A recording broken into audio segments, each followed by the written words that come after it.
thank you very much for choosing to come here on a beautiful Friday summer afternoon to hear four amazing people share some thoughts about the future of design as things are changing in our world.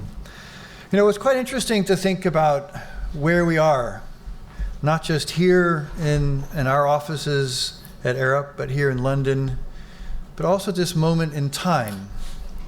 It's a time of profound change. And all of us in this room feel that change, no matter where we come from, no matter what we're doing. There's geopolitical change, climate change, change in the way we practice, change in the way we understand the built environment, a change in the way we understand our role in the city. This is very fortunately the fourth exhibit that we've had in collaboration with the Bartlett. The first was in 2010, Digital Hinterlands. The second, 2011, Constructing Realities. And the third, Stories of Change in 2013. Because we're very close neighbors between Arup and the Bartlett, and also two wonderful institutions. Drivers of Change was a program which we started here at Arup almost 20 years ago, but the first publication that came out and was in 2006. That was this beautiful little, I guess, cardboard box. It sort of sat on a bunch of people's desks as a trophy. And then we created a bigger set, which was this one, 2009, which incorporated different themes. Each one a set of cards, which you can see outside, with the new version, updated volume 2. It has new data, new images, new content. So 25 cards for each different theme. But tonight's topic is new forms of practice. Our four guests are going to come up as I call them up. And I'm just going to say a few lines about each one. They're going to say a few words. After, do you guys all want to sit up here? Not yet, but I'm looking at you so you can hear each other's words, whatever. We might ask a few questions, but then towards the end, I'm going to ask you to please think of some questions to ask them, to challenge. Call bullshit. Am I allowed to say bullshit here? I guess I can. Call bullshit. I mean, really, this is for us. You have chosen this time with these four amazing people. Think of some questions, write them down. We have a roving mic at the end, and if you don't come up with questions, I will bring a mic to you, so you have to come up with one on the spot. That's a new form of practice.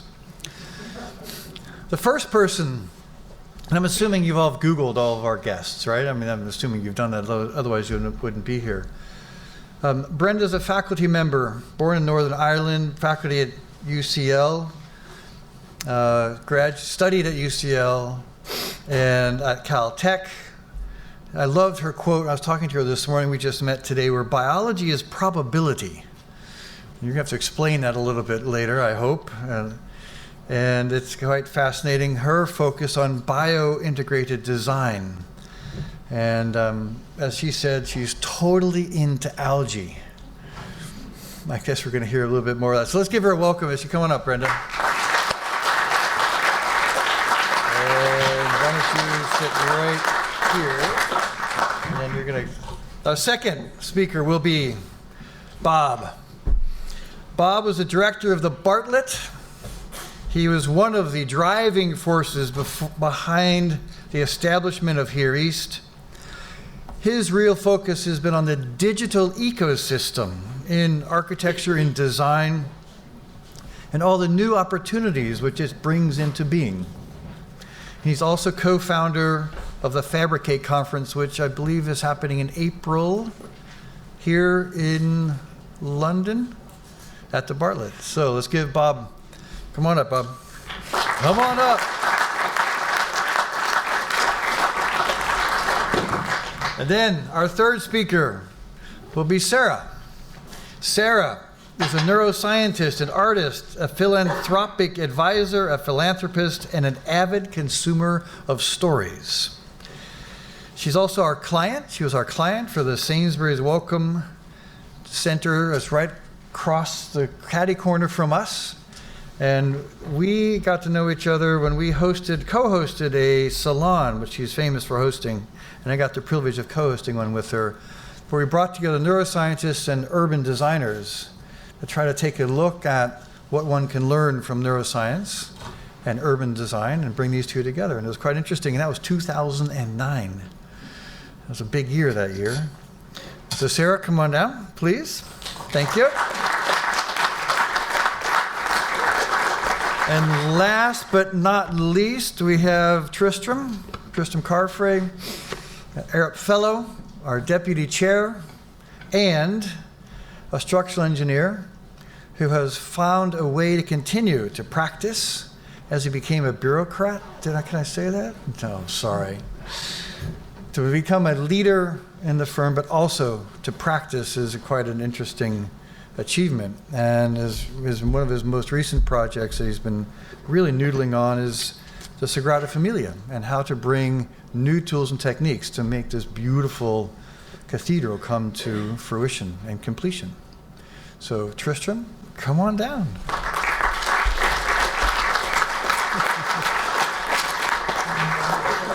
Pardon? It's only a church. It's not a cathedral. All right, well. So, with this, I'm going to invite Brenda to come on up. You have a few minutes, which I will time sort of, to share some thoughts, and then we'll get going. Okay, so hi, I'm Brenda. I'm a biochemical engineer who's very fortunate to be able to work within a School of Architecture, thanks to this amazing interdisciplinary environment that we have at UCL. So I'm going to answer first the question that you all want to know, which is what is biointegrated design? So this is a philosophy, but also a new program that we founded at UCL. And really what we want to do in this program is to bring together the worlds of laboratory experimentation, computation, and fabrication, and apply these to some of the biggest design challenges that we think that we are facing on this planet. So trying to harness some of the really exciting tools that are available to us in biotechnology and plant science and apply them within the built environment. So I'd just like to share with you a couple of examples of how we are going about this at BioID. So the first project I'd like to show you deals with the topic of water and waste and thinking about how we can use biology to recover valuable resources from what is effectively wastewater. So this is a project called Indus. It is led by our PhD student, Shneel Malik. And what she is really looking at is how to create an infrastructure within artisan manufacturing where wastewater can be treated, and this can be used as well as a tool to help raise awareness of the importance of cleaning water and recycling valuable materials. So we did some laboratory research where we looked at recovery of cadmium as a model heavy metal using microalgae. As Chris pointed out, I'm very, very into microalgae. And we created a sort of tile-based bioreactor system where we could apply the algae immobilized within a hydrogel. This could be replenished and renewed. And what we were doing side by side is testing this in the lab to establish how well and how quickly the algae could take up the heavy metals and sequester it. And the beautiful thing is that we can use the algae then to generate new kind of valuable metal nanoparticles while cleaning the water, so hopefully creating revenue for people. But inherent to this is the design aspect, because none of this works without really considering how this integrates within a community and how the design would fit within the context of where it's supposed to operate. So we're not creating machines per se. What we're creating are sort of systems and infrastructures that have a beauty as well as a function. This is a project from a previous year in the AD course in RC7, looking at generating electricity using biophotovoltaics. And so this is a field that's really emerging at the moment, where we can use the power of photosynthetic organisms to generate electrical current to produce electricity. And in this particular project, they're looking at immobilizing this within a concrete structure. And what I find very exciting is the idea that this could be then applied within the built environment. This is no longer just a laboratory study. This is a design for biophotovoltaics and energy generation. I'm going to move on now and tell you about a couple of projects that are on the on our amazing table that you see outside. So along with Professor Marcus Cruz, we run the BioID course, and we have 14 terrific students in the first year who are all working on a diversity of projects. So this is the microbial plastoglomerate project, if I can say this correctly. And what this looks at is how we can use microbial biofilms to capture microplastic waste in the aquatic environment. And this is not enough, of course, on its own. This is a phenomenon we observe in the laboratory. But what we want to know is how can we apply this within a structure, and how we can deploy this, and what kind of environment would it succeed in? What are the fluid dynamics that are important for this to work? And what is the kind of structure that we could create? And what is the choice of materials, in particular thinking about biomaterials and recycled materials?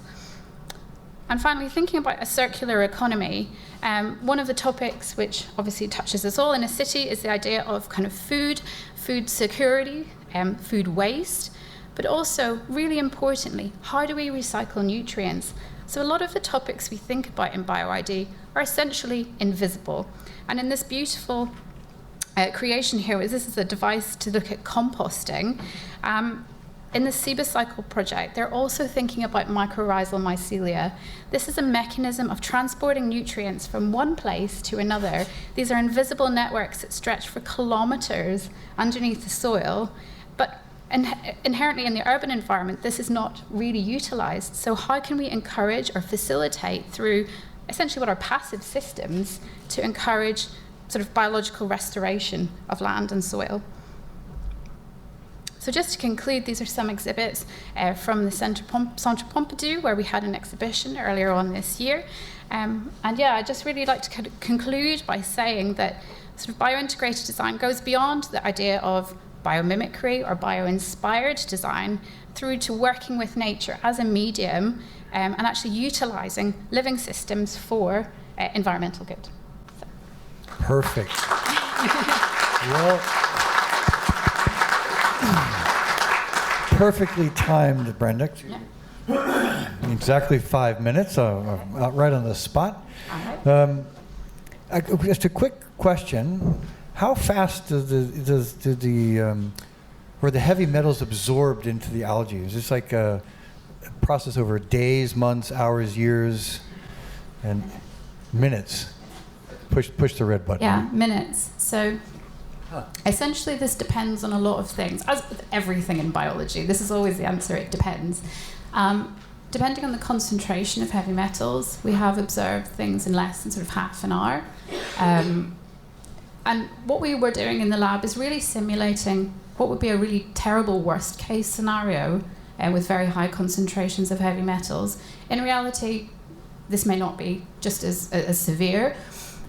But the thing between the lab and real life that you have to remember is that in the lab you normally work with sort of a synthetic wastewater, but in real life there's many, many more things. It's much more complex. So while we work with one species of algae, in reality what we may work with is a consortia and sort of engineering an ecology to do this job. But yeah, it's remarkably effective because they have numerous mechanisms, which is a very long and boring story. And I might tell you later. What do you do with the algae afterwards?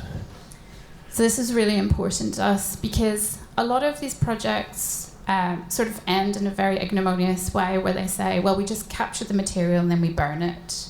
And for me, that's really not good enough. That's not a really holistic way of thinking. So we had a GCRF project a couple of years ago, we were looking at metal nanoparticle formation. So these are valuable things in the kind of semiconductor industry, in industries of people way smarter than me. But what we observed is that we could synthesize these with the microalgae. So it essentially offered a route to a more interesting product once we had captured it.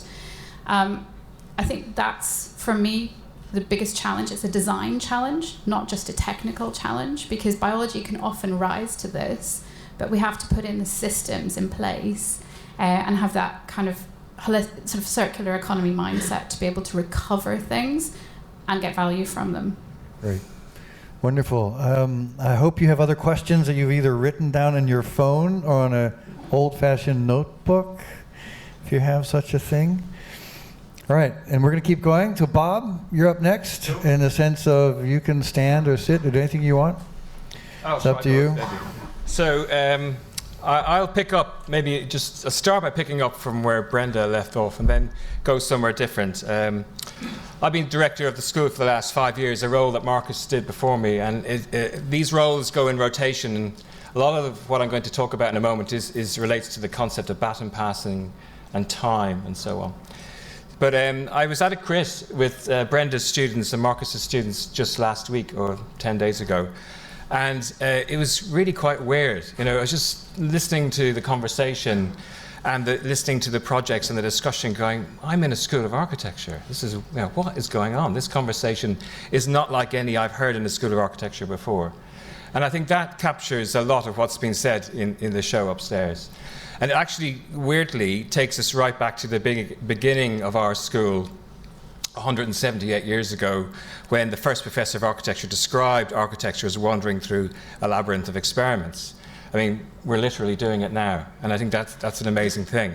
Now, what was Donaldson maybe trying to say there in 1842? He's probably speaking to an audience of about this sort of size, most of whom were probably engineers or builders or contractors. And the argument he was putting forward, and I've only seen snippets of his inaugural, was to position architecture as a researchable discipline in a way, bringing it into a university, taking it out of the concept of being a trade in a way, and taking it into a university that it's researchable. And I'm not going to take you through 175 years of history, but I think the last 10 years have been quite extraordinary. And I think the 10 years that we've been through in the School of Architecture are still yet to peak. There's a lot more to come yet, but it's wonderful to have this show here to bring out into the public domain, but particularly amongst the audience of Arups, a conversation about where we think we're going. We're going into the unknown, partially. We're reviewing where we were before and using that knowledge to kind of rethink where we might be in the near future. And what's informing all of it? A number of things are informing it. One is that we went through a period of growth where we decided very early on, let's not grow by making ourselves bigger of what we already do. Let's look at growing as a school and bringing in new conversations. How do you bring new conversations into a school that has a reputation for being very successful already? Academia is full of all sorts of kind of territorial protectionism and focusing on that. We looked within what we're already doing. Conversations, ideas start with conversations, that a school such as the Bartlett facilitates conversations of all different sorts. But we've been kind of clouding it a bit, really, for the last 50, 60, 70 years under one kind of brand, so to speak, the brand of architecture, or maybe the brand of design. But what's absolutely evident, we know this from practice, we know this from what students say when they apply, is they're interested in how broad that subject is. They're interested in the edges of that subject as well as the center. So about 10 years ago, thereabouts, we had 8 programs running in the school. We now have 23 programs running in the school. Half of our 1,300 students are taking accredited programs, meaning they're on the classic Part 1, Part 2 route to becoming registered architects. The other 50% of the school are on non-accredited programs, but that doesn't mean they're not already architects. I'd say 3/4 of students on our non-accredited programs are already qualified as professionals somewhere in the world. So what it means is this notion of an ecology is that the school is exploring architecture as a subject and a discipline in the broadest possible way, much broader than, say, the RIBA can do. And that's not a dig at the RIBA. The RIBA has to look at a certain space in architecture, but a school facilitates something very different. Not everybody coming into a school of architecture wants to be an architect, and that's, funnily enough, hasn't been said very loudly enough over the last few decades. We know from looking at figures that about 45% of Part 1 students in UCL go on to become registered architects, 75% of Part 2 students, and 85–90% of Part 3 students. Nationally in the UK, about 7% of students who enter first year become registered architects within 10 years. Now, that might sound shocking to lots of you, but actually what it is also saying is that education and research has a value. In lots of all architectural education and research has a value in all sorts of different ways. So my role is been very much focused around the practical kind of business of running a school for the last 5 years. I'm hoping to take a sabbatical soon to go back to research, which is just around the corner, hopefully. But the experience of taking an architecture school through those kind of practical loopholes has been fascinating. We've been through 9 building moves since 2014. We've grown from about 750 students to 1,300. We'll probably be 1,600 in 2 years' time. We've doubled the amount of staff that we have. We've actually finally calculated how many staff we do have, which is quite a difficult thing to do in a good way. 78% of our staff are part-time. I was invited to an event in Beijing a few years ago where the Dean of Tsinghua University presented all the profiles of every school of architecture in the world. He said, "Why is UCL the best school of architecture in the world?" Which I thought, thank you very much for that. And he had everything else up there, Harvard, Berkeley, the whole lot. And he said, the difference about UCL, and I hadn't stopped to think about it myself, is we have by far the largest proportion of teaching fellows to any other school in the world. And it means we are a school rooted in practice. Our ideas are living ideas. They're tested in practice. They're tested in the world all the time.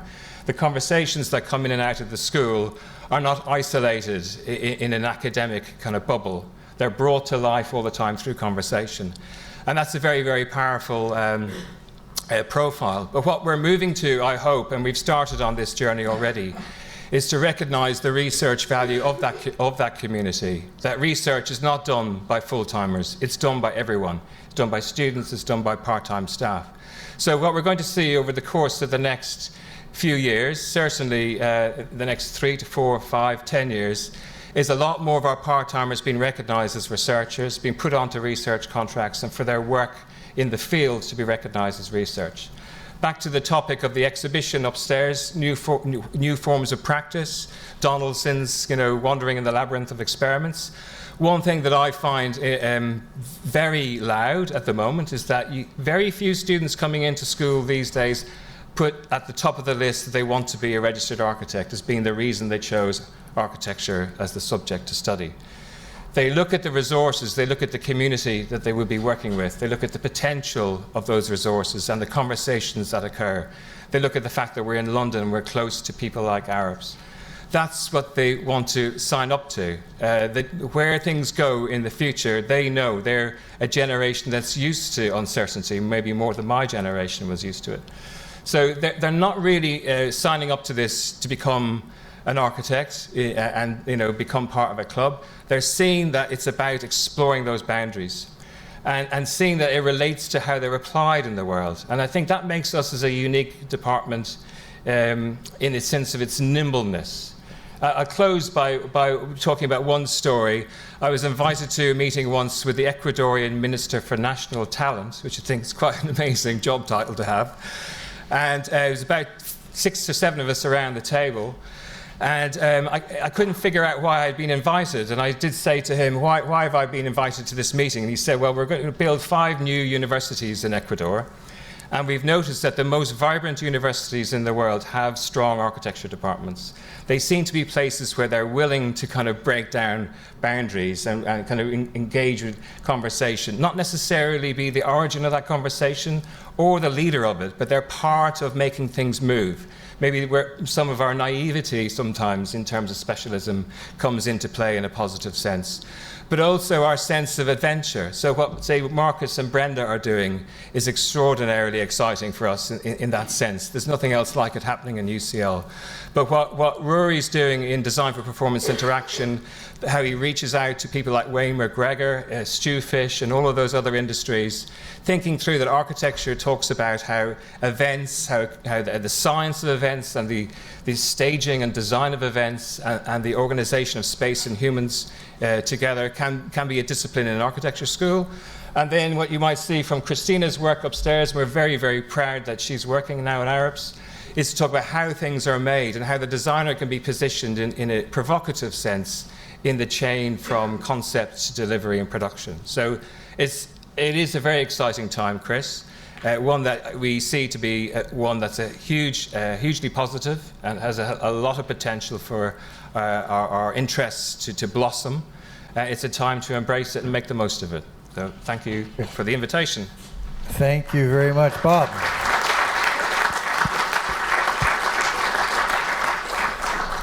So what's interesting to me was Sarah, you're up next, is in your professional career, you have seen neuroscience, and dare I say, go from a dark art to a very highly technical, highly informed art and science. And it's quite interesting when I think of the parallels to our world and how we used to think we understood how cities worked, but now with new information flows and visualization methodologies, we can actually begin to see things which we could never see before. And so it's very interesting to me how practice in your world has changed within the past, decades in a really profound way. And I just wanted to key that up as you get up for your chat. So, wherever you want to go. Stand over there just because. All right. I usually set those mics on fire or short them or something else. Thank you, everybody, for your time and patience ahead of my few minutes. It's always better to say thank you first. That's what my grandmother used to say. My goodness. So I am the sort of the oddball on the panel. I usually am, it seems. Complete neuroscientist by training. And ironically, when I went to school, when I did my biology genetics degree as an undergraduate, we shared the school with the School of Architecture in Portsmouth.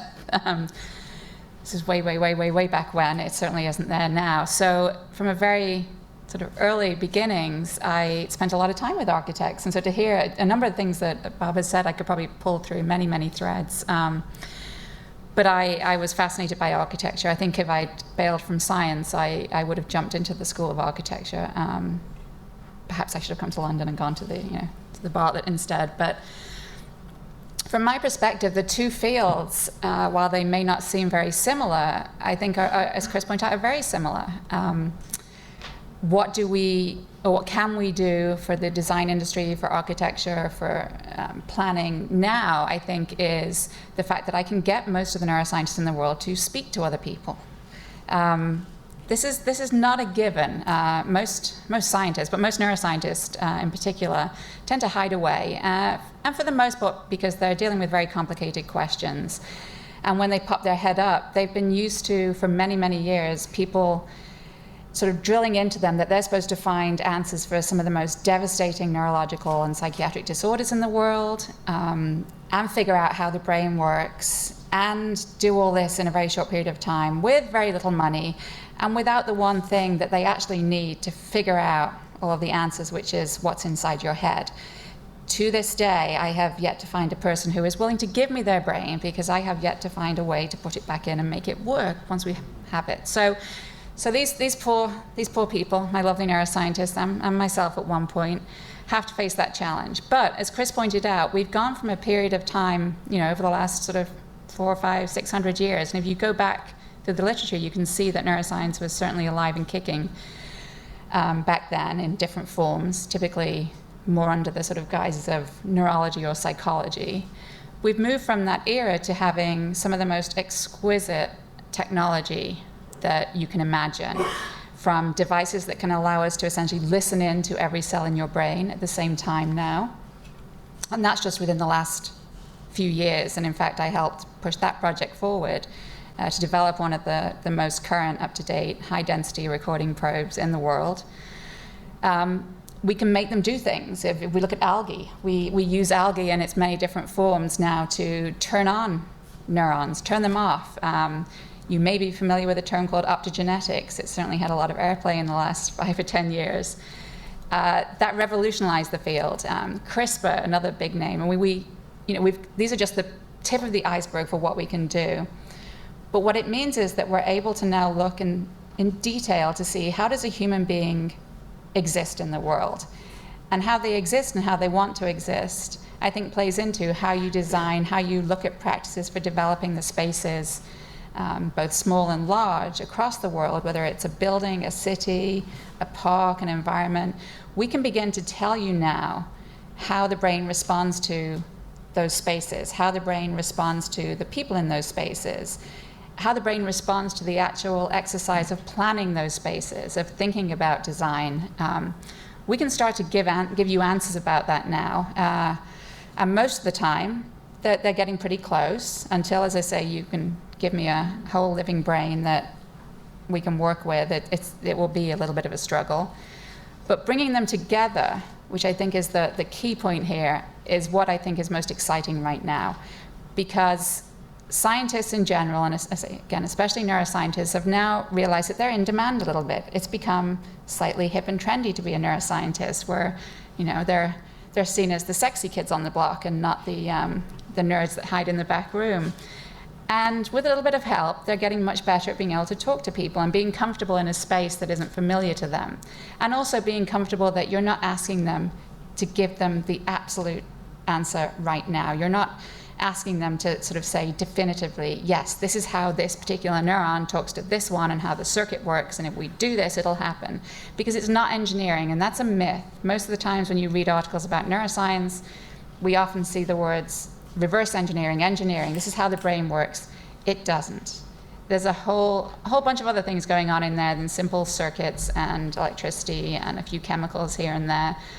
And we need to be able to have conversations to help inform the future of design, inform the future of how we live, whether it's understanding how an Alzheimer's brain is very different from a brain with vascular dementia, which is very different from a brain that suffers from some level of the autistic spectrum, which is very different from a brain that's anxious, depressed, concerned, happy.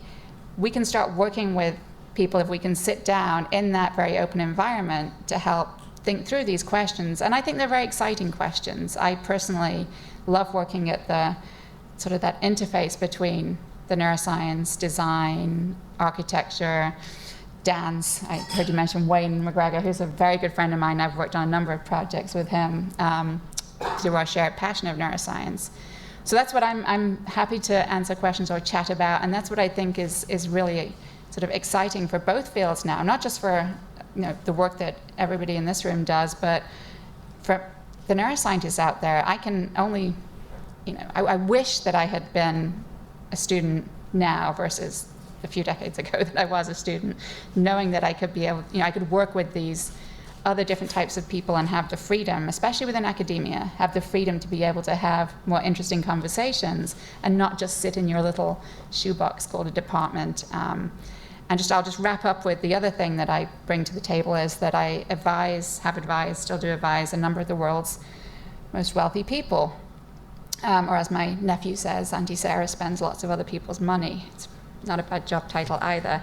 But what I can sort of share from that side is there are a lot of people who really want to invest in these interdisciplinary conversations, not just in projects with definite outputs, but in interesting conversations around them too. I mean, Chris pointed out the building across the street, the big white glass thing that looks like a spaceship was landed in the middle of Fitzrovia. That's a neuroscience research institute, probably one of the most groundbreaking versions of a neuroscience institute that we've seen, and is now the model for many around the world.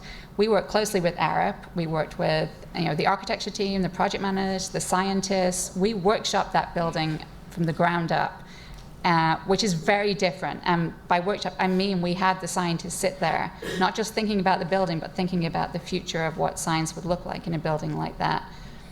So I know from experience that people like investing in this kind of work, and I think that's a big game changer too, because typically, as I'm sure Bob will agree, getting money, and Brenda too, getting money to do academic research is not straightforward. But when the resources are out there to help work in a very different way, I think we can create wonderful things together. So I'm excited about that, maybe more than I should be, but I am.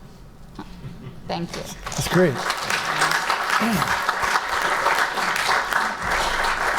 Thank you very much, Sarah. I'm just trying to imagine if you could listen to every neuron firing inside the brain, what kind of cacophony that would be. It would be kind of scary. It actually sounds spectacular. And for those of you who are old, back in the day before we had fancy new toys. Sorry, I have a loud voice, so I really. Use it because we're recording it for posterity.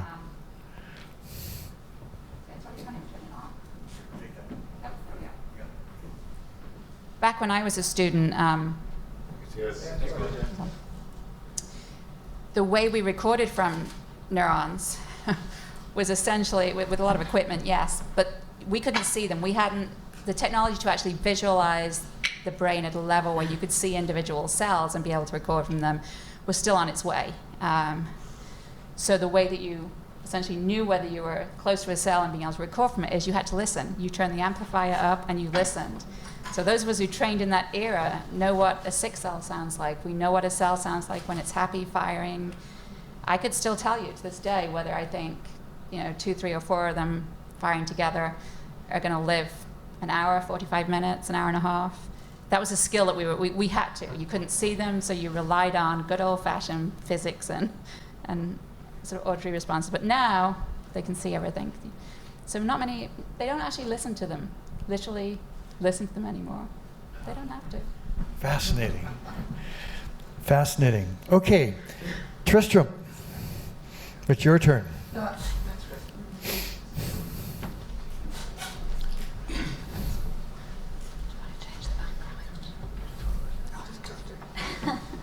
Actually, hey, Tristram. Right, so I'm tailing Charlie. It's quite deliberate, I think, because I can't match, I don't think, all these exciting things that are happening in research. Because what we do, of course, at Arup is a bit more practical than that, and we tend to work around projects. So I can tell you a bit about my favourite project, because Chris has already mentioned it. I was talking about it at lunchtime to a firm of architects. It's what I think about most, probably, which is our work at Sagrada Familia. And why is that important to me? Well, it is because of its, its beauty. It is iconic. Because it's a project that's been going on for so long, people are interested in it. But for me, it's a vehicle to do stuff. What sort of stuff? So we have collectively and collaboratively, and it's very important to me that we've done this together. I always speak sort of personally about projects I've worked on, but I only make a small contribution, and it's everybody's contribution. But I believe everybody should be able to speak about it as though it's a personal thing for them. So anyway, at Sagrada, we've sped up construction by a factor of 10, and we've done it by introducing technology, if you like, to a project which you wouldn't expect, a medieval church, effectively, recreated today, as being where technology comes to bear. But we've taken the virtual world, the physical world, and intimately related them as much as we can. But we're still using a natural material. We're using them to craft. All the stones are cut by machine from computer-controlled cutting equipment, but then are hand-finished. A man with a massive sledgehammer splits the front face off the stone to give the natural texture that the building sort of A, has, but B, that people, us, respond to. So sort of a link to the neuroscience it is. What I want to know more about is what makes people feel good. So if I were to characterise Arup as the creative integration of expertise for good, then the word good is quite a trivial word in that sentence, but if you start unpacking it, what do you mean by that? Well, it has to be good for the planet, and it has to be good for society. Those are sort of two things, by which, of course, society only comes down to individuals, so it's what makes us want to live, what makes the built environment somewhere we want to be, within the capacity of everything else, using biological techniques where we can to restore the environment, to get us back into a place where we can move forward. We have huge challenges, of course, population being the biggest one. There's something slightly odd about Arup, that where we are is not where the need is going to be over the next 100 years. That's just something I'm going to drop there and move on. I think the biggest single design practice that we could adopt to improve for good would be circular design. And it's not just, if you forgive me, that idea of not allowing waste to go to waste. It's this idea of multiple circles from high to low. And to get there, I think we have to start dissecting the built environment. And let's take a building as an example. Not think of a building as a building, but think of a building as a whole series of systems. And which of those systems should be owned by whom, and which of them should be replaced or renovated at what time to keep the whole thing in service for as long as possible. And there's no reason why that can't be infinitely long. Interestingly, design life for Sagrada is precisely that, as long as is possible. There is no definition. It's simply we want to keep it in going forever. Okay, so that sort of mentality. So lastly, I'd say, for us at Arup, it's about projects. It's about doing things for real. I think we get our emotional response mainly from seeing things that we've had an input into come into being and actually doing something, within the built environment.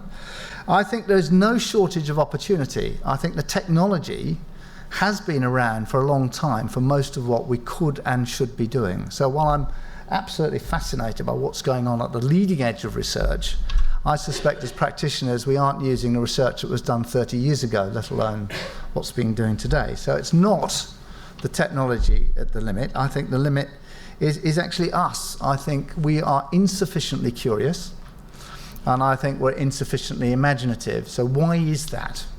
Why don't we, on our projects where we should be exploring all these fantastic opportunities and new ways of practice, why do we tend to do what we've done before? Because we know it works, I suspect, is a simple answer. But therefore there's this, somebody was talking to me the other day about rooms. How do you enter the threshold or cross the threshold into a room where you don't know what's in it? And I think the speed of change that Chris started with is producing this idea that we don't know what the future is because it changes faster than we can think, imagine, or conceive, and therefore we're always challenged by this, how do we cross the threshold into the unknown? And how much confidence do we take to do that? I think I've already, but turn it all round. Right? So that can all be fear and threat, or we're living at a time of immense opportunity. I think we have more opportunity now as designers than we ever have had. The question is, how do you choose? From all these opportunities, how do you choose which ones you want to pursue? So to plagiarise a famous expression, I think we live in interesting times. Thank you.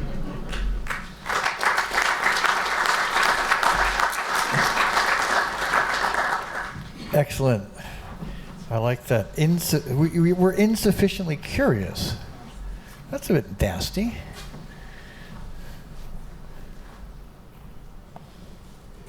The red button.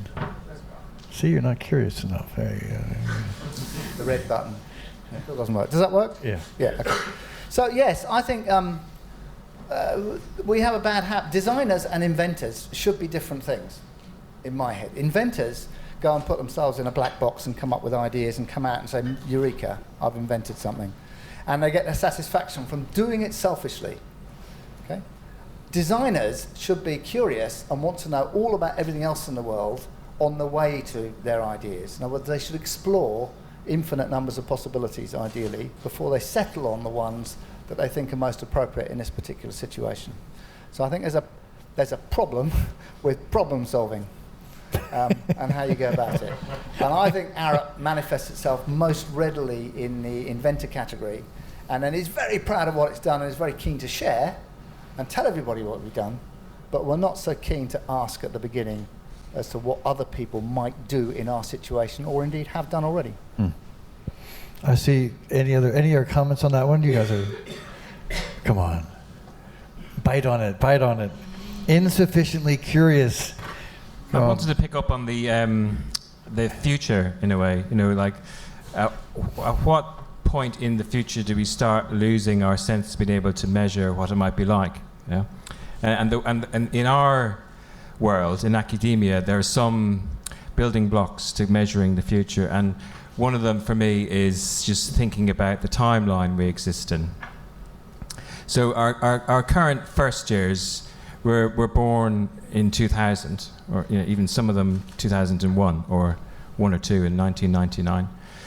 And lots of the new programs we're developing, and there are other programs we're developing that will be opening in 2023.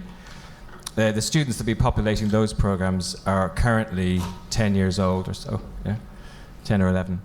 And one thing about the future is, there's lots we don't know, of course, but you do know who might be there, and I think that's something to really focus in on.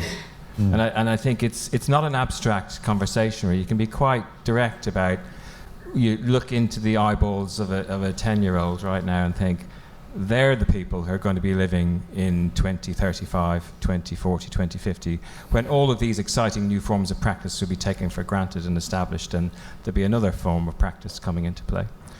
And I guess I just wanted to make that comment about thinking about the future. I think Sagrada Familia is another wonderful conversation to talk about the future, the living, the kind of how architecture is a form of physical history making. You know, and I think that's not me saying that. Vincent Scully, who Jonathan Hill reminded me of the other day, a great quote. But I think that's another fantastic story about measuring steps into the future.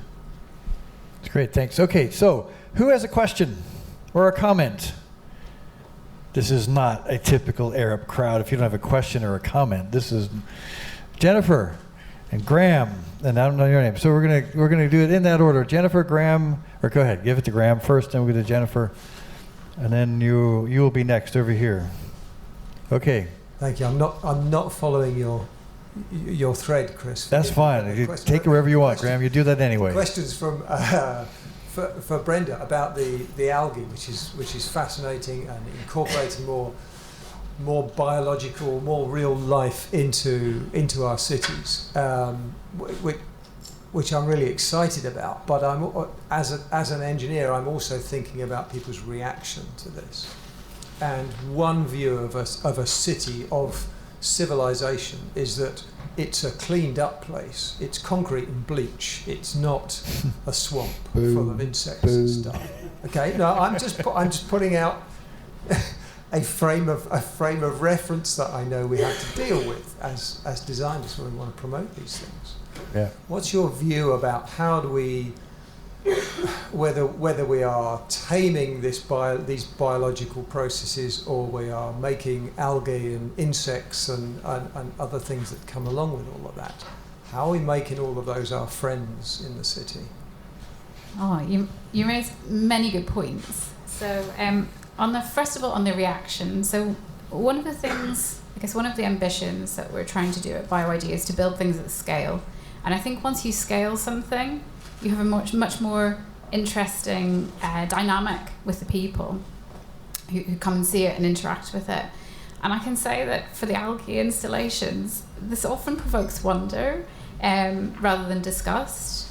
But needless to say, these are very controlled interventions that we're staging. You know, we have a handle on this, so we have a good control over what is growing, and we have to specify it.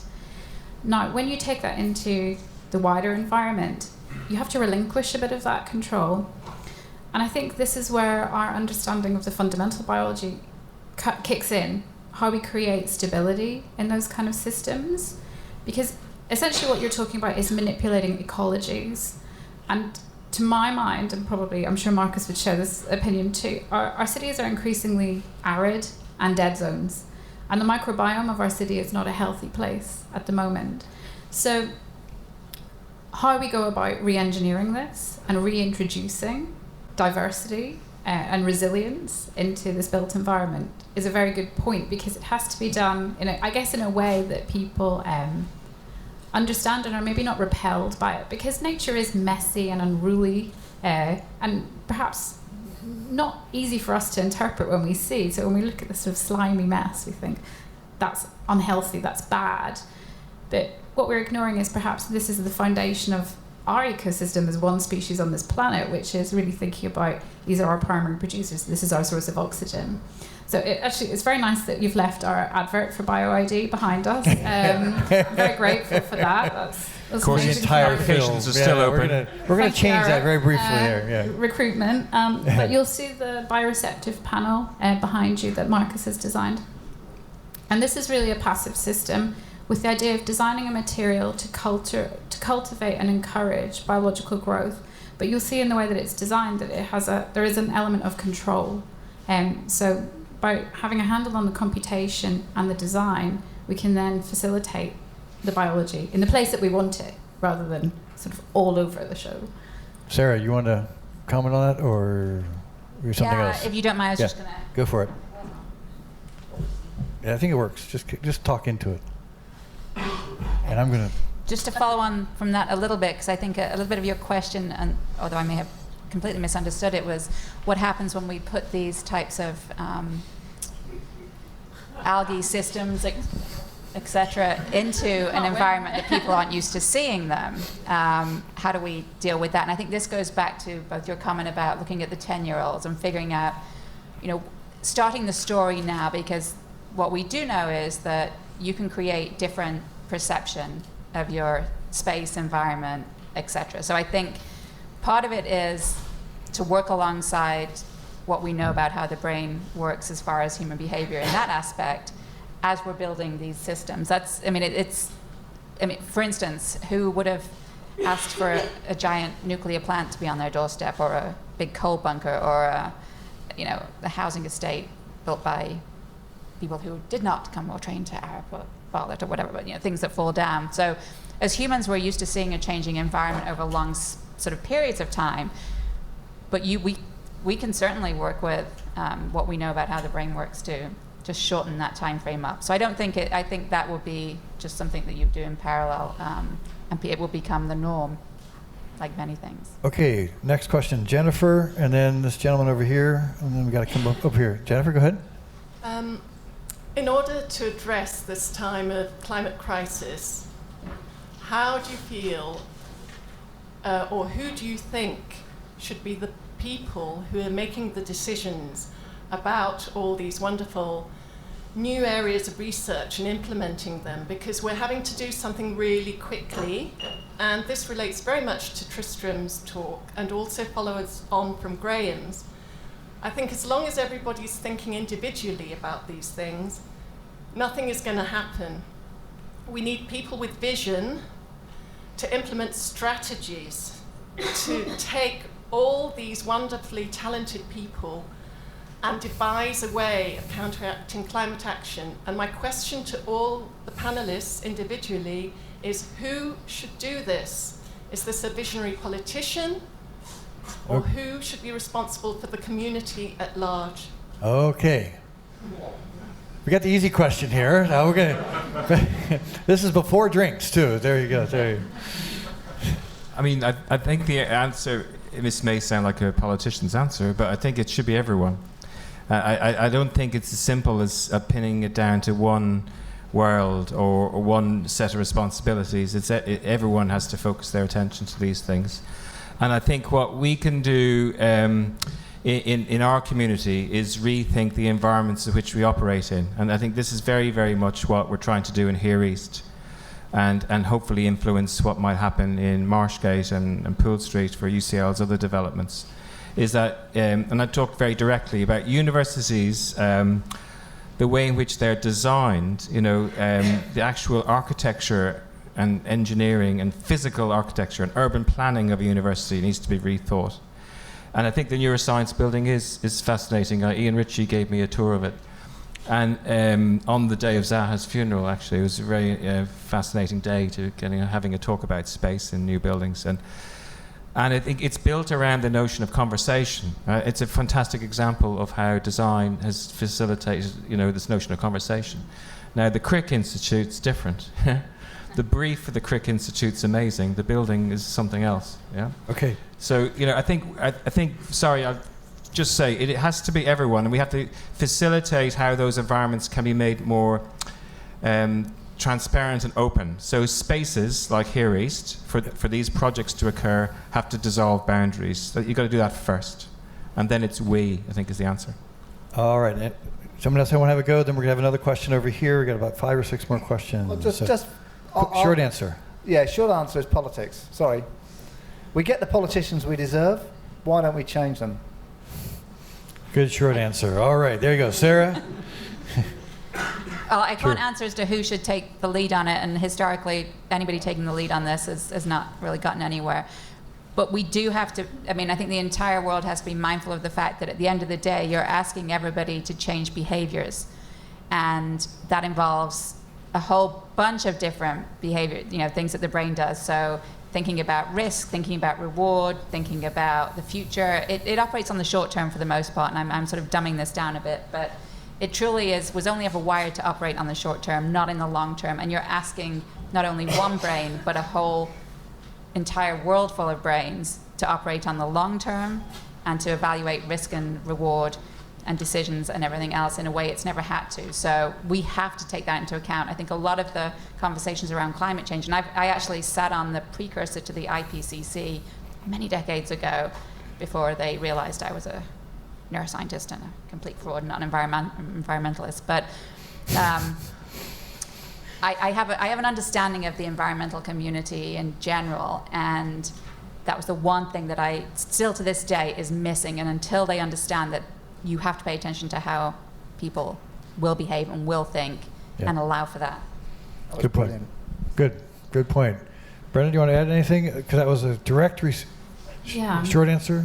Well, as someone who's in charge of a program, I would say almost certainly my 14 students should be taking a lead on this, because what we should be thinking about is a league of sort of interdisciplinary thinkers who won't settle for a status quo, who are not afraid to challenge policy. And I think getting smart about how you can change and influence policy so that you drive that change at a deeper level. Individual behaviour change will not probably solve this crisis, but what we need is kind of mass action, and we need large industries as well to kind of pivotally, make that decision for long-term vision rather than sort of short-term economic vision. But I mean, comes back to George Monbiot's sort of spiel on, this kind of climate action is not compatible perhaps with this capitalist economy that we live in, so won't get into that. Okay, and on that note, great answers. Seriously, those are really great answers. We have a question right here. Hello. Given the accelerating climate action, what do you all feel the role of the senses and sensual experience plays in the debate? Ooh. Okay, new forms of practice, sensual experiences. Wait, that wasn't exactly what you asked, was it? No. Well, can I Go ahead. Go for it. Crack at that. So, actually, I'm going to refer to what you've done, Chris. In terms of looking at potential futures or plausible futures, I think you call them. Yes. We can imagine futures where we can solve the climate crisis, but we don't want to be alive. Because we've become so draconian and done it through disciplinary, punitive, behavioural sort of things. So for me, it's all about how do you do both. How do we do it in a way that we're going to enjoy being here at the same time as fixing the planet? I can't give you sort of more depth than that, except to say for me, you've got to be looking at both sides at the same time. Any others? And then I'm going to go to the next question. Well, I mean, I'm trying to segue something here, maybe. But I wish Neil McLaughlin was here, actually. He's someone, he gave an amazing lecture recently about, called 6 Pockets of Time. And if you haven't watched it, I urge you to kind of watch the lecture online. But he was talking about dementia and space in some of his work. But the general gist of the lecture was to open up a notion where we've barely scratched the surface in how we measure the experience of life. That there are other experiences out there, and there's a huge number of them that we're just ignoring. And one of them is so your world in how we design for the norm or some form of normative, fictional experience and fictional person. And I think with the kind of work that, say, Rory's students are doing, for example, in performance interaction, are opening up a conversation which you can't really always put into text, and you can't put numbers on it, but you can still have a conversation which produces a response which is creative and moves the project forward. So, and I think that's a wonderful thing to see, that I was educated in a way where you were meant to argue everything through a line on a piece of paper, and that was it. And it was generally in 2D, not 3D. Whereas I think now, in response to your question, I think there's an enormous range of approaches we can take to discuss a subject in terms of its experience. And I think we've got the tools now. The next one is, I think, as Tristram has provoked us to think about, is are we thinking big enough about how we're using those tools? So I think the answer is collaborating with people like neuroscientists. And there we go, the answer. New forms of practice. Joseph. Yeah, so maybe start with a quick comment. First of all, as a biologist working at Arup, it's fantastic to hear about some of the amazing advances happening in that field, and also how it's increasingly becoming a part of what we do and how we think also in this firm. And that, I guess, relates to my comment on new form of practice, is that we've just launched our new kind of sustainable development strategy or plan or vision for our firm. And one of the things that really grabbed my attention in there was the design that we have to move towards regenerative design in the longer term, where we create a built environment that doesn't have a negative impact on the environment, but actually contributes to its regeneration, reformulation, and just to have a positive impact on the things we do. And I was just keen to hear kind of your opinion on that long-term shift towards regenerative design and what we as a community can do to accelerate that as a new form of practice. Go for it. You can all. Sorry, you may not want me to answer that, but just to point out what I see as obvious, maybe others don't. I mean, this is not a new problem. Regenerative design, and I'm hearing a lot of buzzwords all over the place, but essentially that's what your brain has done, all brains do all the time. You know, it has a limited amount of resources, it has a limited amount of real estate, and so it reuses, recycles, kicks out, changes, does all of this with an exquisite plan that, yes, we haven't quite figured out yet, but we know a lot that could potentially inform the behaviors within a completely different environment, things you could learn. I mean, that's one of the things that Chris and I did in this salon years ago, was have people think, well, this is how the brain would do it, so how would you do it? Sort of draw parallels. For instance, the brain doesn't typically like to regenerate most of its different parts of the system. It would be very annoying if some of it went offline for a bit to do an upgrade or something. Don't I know? So it's already figured out how to resist that. And often, a lot of the diseases we see now coming out, it turns out that a big chunk of them are essentially developmental processes that have been reactivated when they shouldn't be. So when you talk about regenerative design, I think that neuroscience as a whole, if you get the right neuroscientist to sit down with you, could probably give you some really interesting ideas for how you could look at doing this within a very different environment. Interesting. I hear another salon coming. Any other thoughts on that? Moving in, please, Yeah. Brenda. So I think I agree with you that there are the sort of systematic ways that you can approach the problem. I think what's missing perhaps are the materials in which to do it. So when you talk about regenerative materials, the beautiful thing about nature and biology, and I think we're on the same page here, is that yes, it's got this beautiful economy, but it's also got DNA, which is amazing. So what we need is effectively the kind of, this idea of the DNA of buildings. And we had this sort of terrific conversation earlier about these sort of Japanese temples that are rebuilt every so often so that they don't lose the skill of being able to rebuild it. Now, if we look at things like synthetic biology, or we look at things like sort of microbial buildings, can we exert that level of control at the minute? I'm not sure we can, actually, maybe at a very, very small scale. But what's needed is that leap into kind of the programmable materials and materials that are customizable. And whether those, for me, I would be interested in how we derive those from biology, because we can always regenerate those from sort of renewables. And that's what really drives the way that we think. Yeah. Great question. We have another question right here. Okay, this partly comes from that and partly from the previous point. So I'm working user experience in Arup, and we've got a strong EDI, equality, diversity and inclusion policy here. And you were talking about Alzheimer's, you were talking about autism, and it's how spaces are designed so that they're usable by people like that. And also another one I'm particularly aware of is fear of heights. Thinking of the Crick building, it's like, when are things like that considered? How do you teach people to consider things like that? Go for it. I'm really glad anyone's raised open that. for it. Not the least because I'm going to put a plug out for all of the Arup people here too. So I sit on the board of Autistica, which is one of the UK's research charities for autism. And we are right in the process now of looking to find a partner that will work with us to develop the first truly developed by design from scratch autistic-friendly workspace, because the charity needs a new headquarters, just small. Anybody interested, let me know, because it hasn't actually been done before. So that's there's been a lot of work done on Alzheimer's, looking at spaces, but for autism in particular, as a workspace being designed from scratch, it hasn't been done. And I think it is important that we consider all of the ways in which you sense the world. And going back to the question about senses earlier, because it's diverse, it's changeable over the lifespan.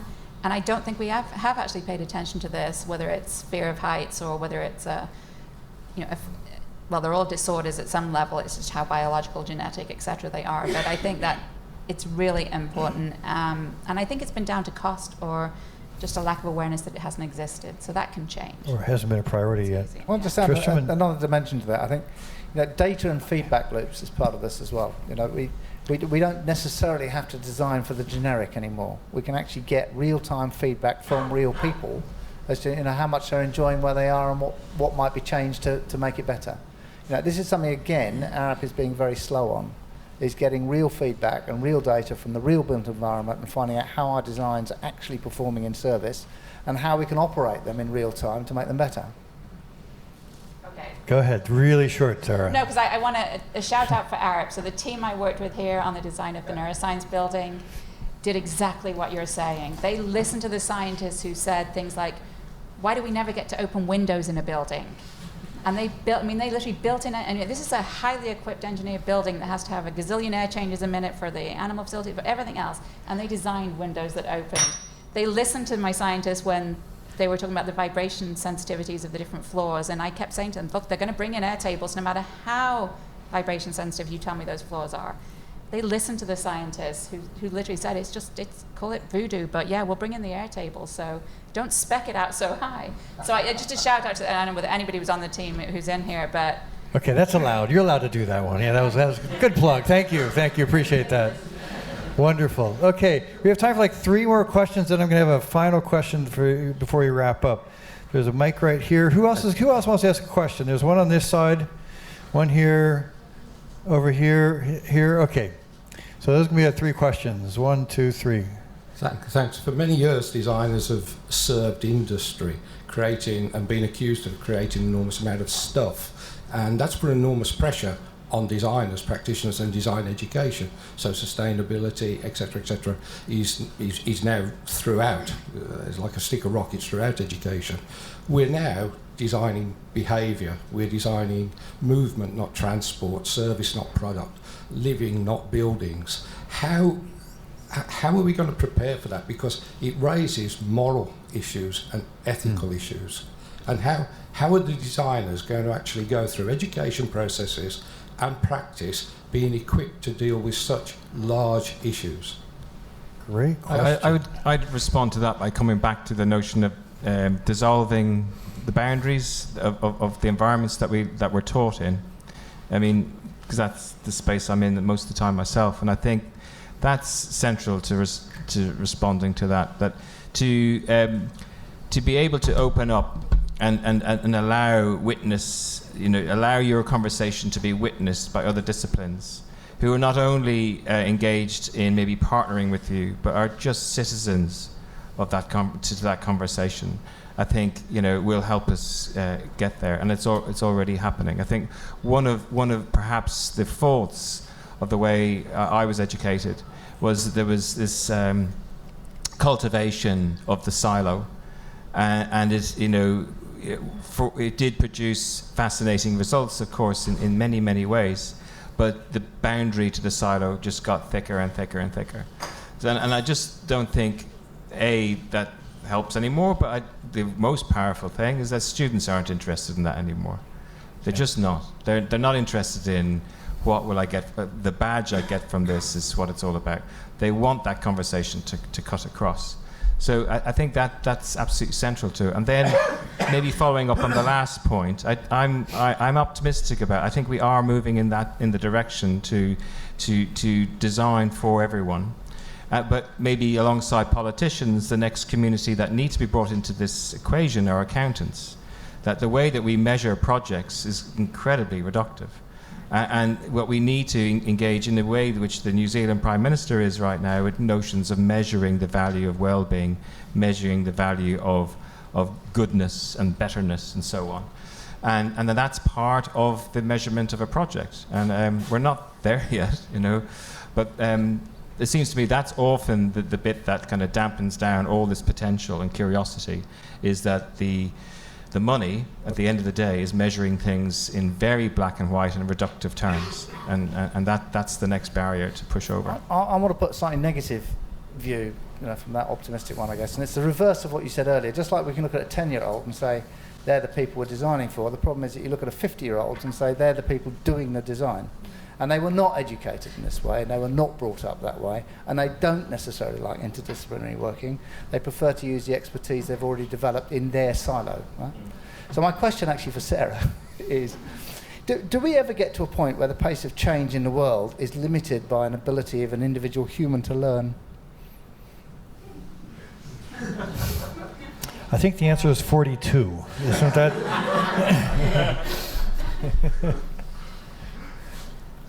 Well, you're saying we. Hey, put microphone. Sorry.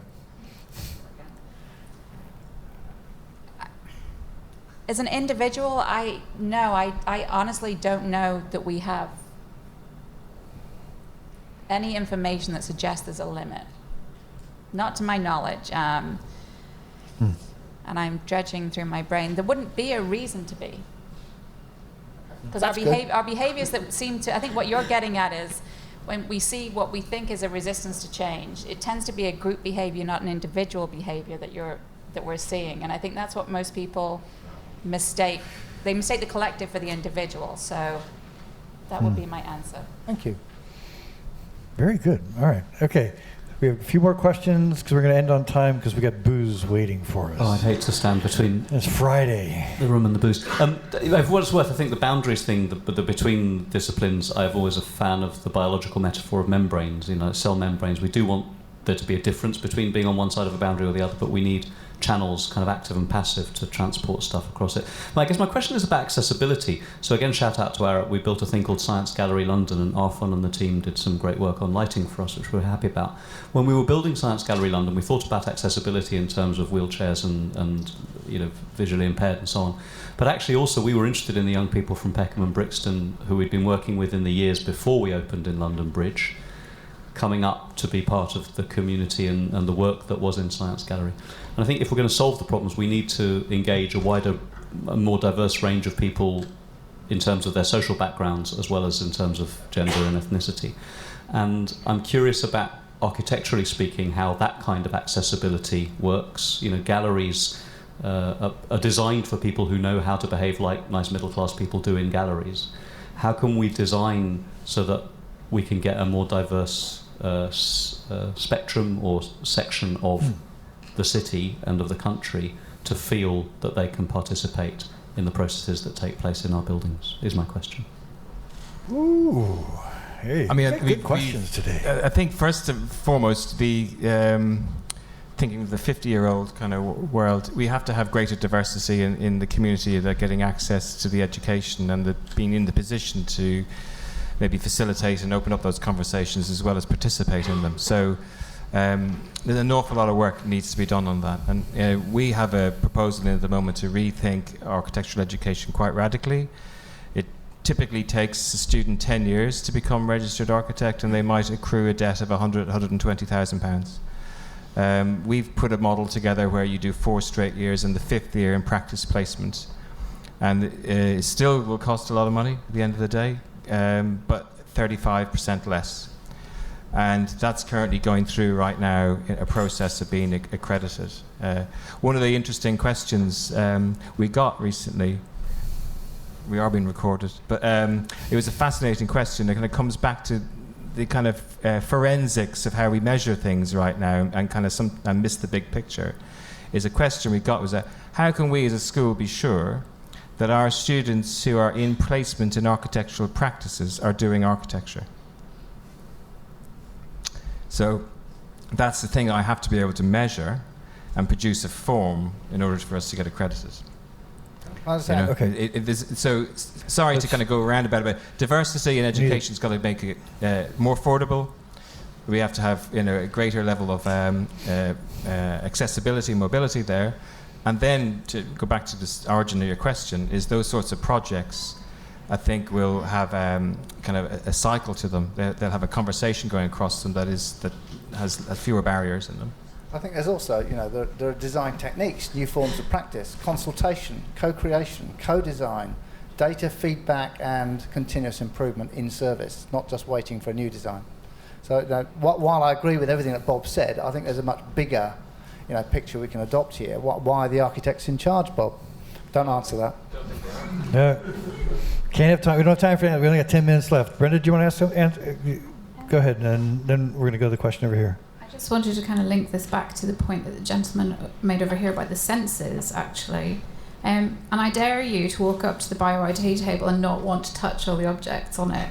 Yeah. And by bringing whether it's nature, whether it's the idea of sensors, or whether it's the idea of interactivity to people's hands and to people's senses, I think then you force people to care about it. Because if I tell you, oh, this plant is responsible for regenerating the oxygen in this room, you'll say that's very nice. But if I give it to you to look after, you're going to feel a lot differently about it, aren't you?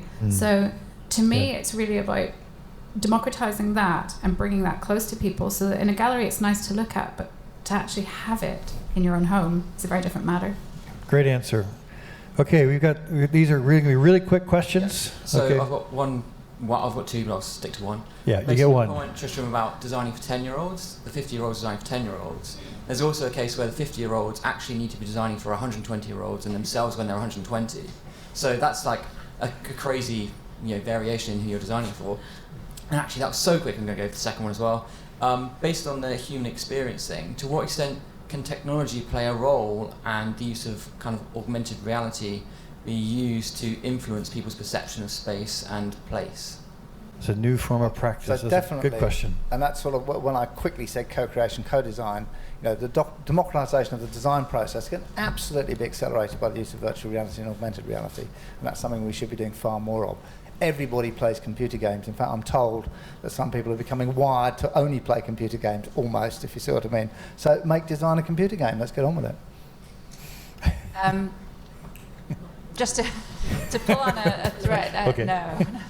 But to pull on a thread that you had said earlier, Tristram, about we don't necessarily need to be looking for big, new, whizzy, sexy ideas. There are a lot of old things that we haven't used.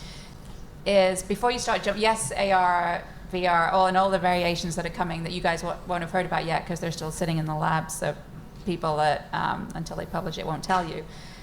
It's to actually just talk to the people that are thinking about this first instead of jumping straight into what can computer systems tell you. Because I can tell you now that the scientists, the academics, the researchers, whatever you want to call them at whatever age, will be able to tell you much more than a system they can give you. That's fine as a sort of an end user, if it's something easy to use. But if you're looking at it to inform new practice, design, new thinking, then literally talk to the person, because everything else will not come even close to that.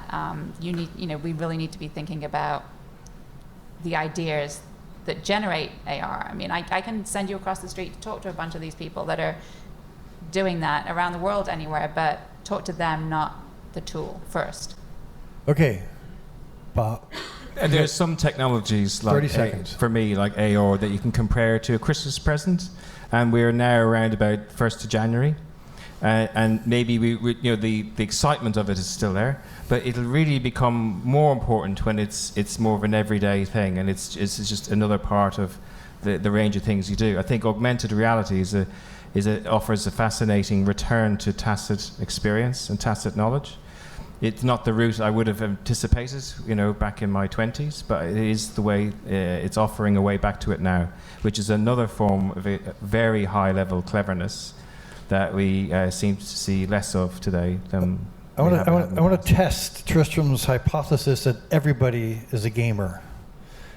Who does computer? Who's a gamer? Who considers themselves a gamer? That's cool. That's fine. Don't be shy. Who considers themselves absolutely not a gamer? All right. Okay, so very good point. All right. Not all games are computer games. How many have utilized AR or VR just for fun or professionally, or who's engaged in AR or VR? All right, so that's an interesting thing, that the far more hands went up for AR, VR than gamers. So it's just interesting to test that. And I know there's some practices, professional practices, who only will do reviews in VR. Right? They say, why would you not walk through a space when you can? And this is a big client of ours in Mountain View. But it is about the democracy. It's a response to Bob's thing. He was taught to communicate only with a line on a paper, a drawing. And the problem with that is very few people could understand and communicate in that way. So it was a limiting way of doing it. And my point really is just that VR and AR actually open up the opportunity to more people. Right, and more people could feel that, I think. Okay, our last question. Okay, a quick comment that it's interesting. Wait, quick question. A comment and a question. Okay, all right. First, a quick comment, sorry. That amongst us, the BioID, we actually call the exhibition upstairs as the Cabinet of Curiosities. So it is, coming from the idea that it's interesting that the exhibition New Forms of Good Practice, that's how I interpret it, New Forms of Good Practice comes at a time when the architects declare, where the 17 architects in the UK went out and declared that, we are changing our ways of practicing, etc. A week later, at the Bartlett, the students created this initiative where they created their own interests, showing that they declared that they require educational practices to be changed likewise.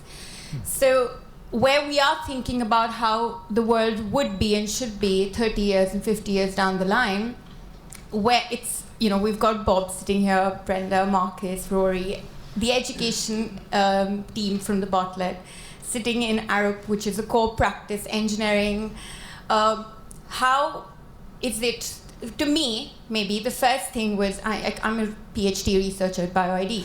For me, the first thing should have been that the 17 architects liaised with, say, 4 universities in UK to already bridge the gap between the interdisciplinary aspect, saying that, okay, so where Bob makes the comment that it takes 10 years for them to actually become architects. Maybe that's maybe because you don't really need the architects. You need people sitting upstairs in the Arab building and actually bridging the gap, and you want people who are outside. Because what we learn at the Bartlett is maybe when we realize that we are in the field of architecture and engineering, we can't really translate our learning. And that's the gap that we are trying to bridge. There are people,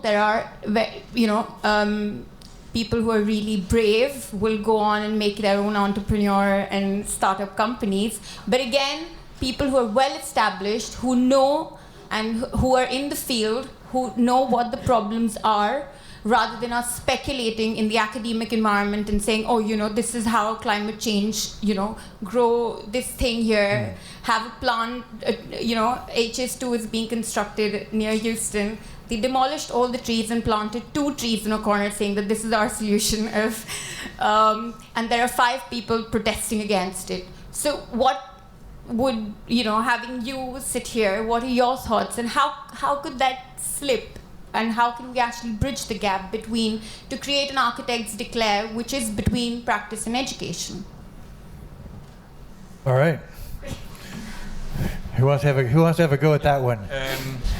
I think what the students have done is absolutely fantastic, and we're hopefully helping them as quickly as we possibly can. I mean, I've been saying to students for many years, but particularly this year and leading up to this declaration, is that their voice is a hell of a lot more powerful than they might realise. And one thing as a school, without this becoming too kind of a shop talk about the Bartlett, but we are known for kind of maybe overworking, and overproduction. And I think for the students to step out of that and go, hey, everyone, stop for a minute. These issues are important. I think it's massive. And our response actually to it is to reach out into the university and go back to this thing about boundaries and membranes. And so we're organising a meeting actually on the 22nd of July and then another one on the 4th of October to look at what people we could pull in, so from nature-inspired engineering through to sustainability and the estates department, through to the BioID team, through to all sorts of different experts, and open up really what the power of multidisciplinary thinking is around this. And the enthusiasm from those people has been enormous. So what we're going to change the curriculum. We're hiring about 25 or 30 new people at the moment. We're doing 70 interviews the next 2 weeks. And I can tell you their declaration is at the top of our list of priorities of who we're hiring this year. So, I think that moment is very important. It's quite key, and it is creating immediate change. Sarah, you wanted to comment, and then we're going to wrap it up. It's more of a provocative comment, perhaps not entirely directed to what you're asking, but perhaps we can all stop thinking too much about planning for the next 10, 20, 50 years when we're thinking of educating people. Because as I said earlier, and I will stand by this, and hopefully one of my neuroscience friends in the audience will have my back on this, the brain operates on the short term optimally. It does not like to operate on the long term. And if we spend too much time focusing on the long term and the things that you have to do and anticipating what somebody in 20 years or 10 years is going to think like because they've gone through a certain curriculum that you've put in place, you lose sight of what they're actually going to do because you do not know that. And so focus on the really getting the curiosity, responding to challenges and advantages and whatever else is there now, and not, I understand that everybody, every industry, every walk of life has to plan to a certain extent, but don't overvalue that for the present, because that is where your brain will give you the most return on for your money, literally. So every time I hear all of this kind of let's overthink what the 10-year-old, I listen to them, but don't think you're going to be able to figure out what to put in place for them and ignore the now. Yeah. Oh, man. Drink, anyone? As Foresight, we have the Foresight team behind me. We could have a little arm wrestle on that one upstairs with a glass of wine. I can offer you as a sort of to uplift the room. I can offer you a shameless plug though because he's hiding there, for my friend Daniel Glazer, who mentioned about the Science Gallery, has a most excellent podcast on neuroscience. On the Guardian website. So if you want to learn everything possible about all crazy things about your brain, go and listen to the podcast, Neuroscience Explains. So, sorry, shameless. Shameless plug, that's okay. You plugged Arup before, we'll let you get that one too. So, I have one question for you as we end, and it's a one-sentence answer if you can. I want you to think out to 2030. Why bother, Chris? That's really short. Yes? You mean 8:30? Yeah, 2030. This is not 2100, 2030. And something I've been personally quite interested in trying to get my head around, what's inevitable as we look forward. What's inevitable? It isn't, and I believe it, when we look at 2030, new forms of practice to the theme, say, I believe it's inevitable that, da-da-dee-da-dee-da-dee-da. But the majority of stuff is done the same way as it is today. Fair. The majority of stuff is designed the same way it is today. All right. Who's next? I believe that someone or some group, many groups, will come up with some pretty amazing breakthroughs and ideas, because we have countless examples of the fact that they have done every 10 years before that. I'm an eternal optimist on that. That new things will be discovered. That's fair enough. Exciting things. That's fair. All right. Okay, Bob. I think old boundaries will be gone. All boundaries will be gone. Awesome. Old boundaries will be gone. Okay, are we talking national boundaries, or are we talking what kind of? just wondering what you're. Okay, old boundaries will be gone. Brenda. I believe our mastery of synthetic biology will increase to the point we'll have better control over new materials, new ecologies, and perhaps even new organisms. Ooh, synthetic life. There you go. Woo! All right.